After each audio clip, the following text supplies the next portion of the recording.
It's time now to have a look at another mode. Just to remind you that modes are scales that in their most basic form can be built from just using the white notes on the piano. We can of course transpose these scales around and build modes on any note we like, but when we start to learn about them it's really useful to remember them as being white note scales. And in this lesson we're going to have a look at the Lydian mode, and the Lydian mode is the scale we get if we play all the white notes between F and F. And so I guess probably the first thing we should do is have a listen to what that sounds like.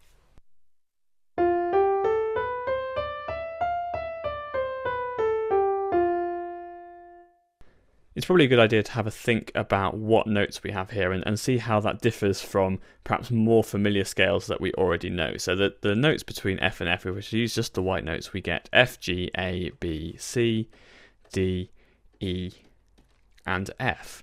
And when I listened to that just then, I thought it sounded very, very similar, in fact, to a major scale, a scale that is very, very familiar to us and we hear it all the time in music. And let's just work out how it's different. How does this Lydian mode differ from a major scale, which is perhaps more commonly used? So the major scale, when we start on an F, starts very similarly. It starts F, G, A, but in a major scale, in an F major scale, we'd expect to see a B flat. And that's actually the only difference between a major scale and a Lydian mode, is we have this difference here on the fourth note. And we notice that in the Lydian, let's label these, so this is the Lydian mode, and this is the major scale.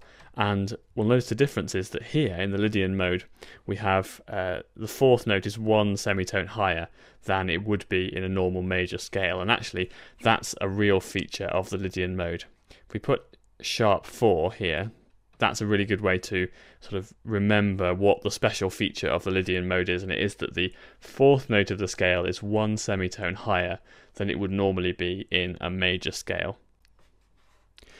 So what effect does that have? What effect does having this sharpened fourth note in the scale create? Well, actually it does produce some quite interesting effects. We've talked in the past about the interval of a tritone, and for a long time the tritone was seen by music theorists as a very, very bad thing indeed. They even said that it represented the devil in music, and you can understand a little bit why they thought about that. If you listen to the interval between F and B, it doesn't sound very pleasant. It sounds a little bit menacing, it sounds a little bit sort of evil, and actually this has become, in lots of film and TV music, it's become a sort of feature. You know, if you have a villain, oftentimes you'll hear, pitches in this interval played together to create this kind of sense of dread and evil and foreboding in the drama that's going on screen. So if we start to build melodies using the Lydian mode, what we'll find is that we do start to get this interval of a tritone turning up, both in the melodies that we might use and also the harmonies that we use to accompany those melodies. And those melodies can sound a little bit unusual, maybe disfigured, and a little bit sort of, I suppose, altered. It's sort of this altered sound where it's not sort of normal, it's a sort of strange alternative reality. And if you have a listen to some of these chords, you'll probably agree.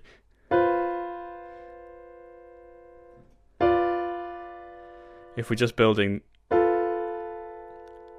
some chords out of this mode, we do get some interesting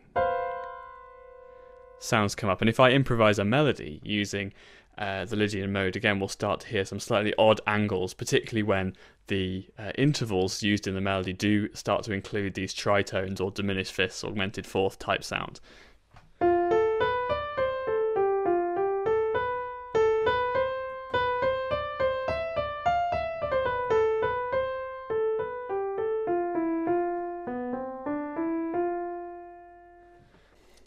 There is a piece of music that I'm sure you know which is based on the Lydian mode, and you can understand why the composer chose to use it. It's really appropriate. That music is the theme tune to The Simpsons, and using this Lydian mode, as I said, creates something of a distorted reality, and that's kind of what's happening in The Simpsons. Everything's kind of familiar in some ways, but also everything's very strange and fantasy-like as well. So let's have a look at that melody and just look at how the use of the Lydian mode, and particularly that sharpened fourth sound, so that the fact that we've got this feature of not having a B flat but having a B in the mode, creates that kind of kooky, strange environment, which is the perfect setup to start watching The Simpsons. It kind of gets you ready, gets you prepared for the slightly strange, weird things that are going to happen in the rest of the episode of The Simpsons. So here we go. Let's have a look at the melody first, and you'll see here that the B natural features very, very prominently.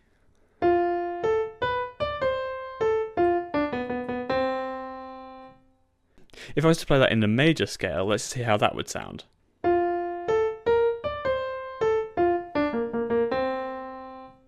Sort of just doesn't work. It's just not quite as interesting. As soon as we hear those B naturals inside of a Lydian mode, it kind of pricks our ears up and it makes us think, wow, there's something weird, there's something unusual going on here. And that's something that the composer here has really made a feature of.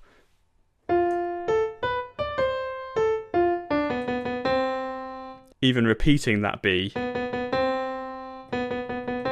that kind of thing really draws your attention to the slightly strange, altered nature of this melody. And even in the harmony parts, not just in the melody, we hear the B very strongly featured. You'll recognise this, for example.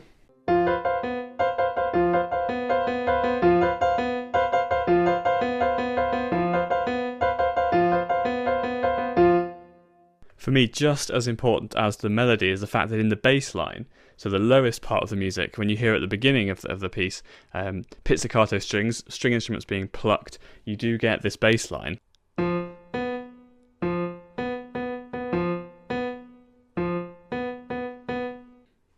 And so that's just one example of how we can use the Lydian mode to create an unusual and unexpected character to our music.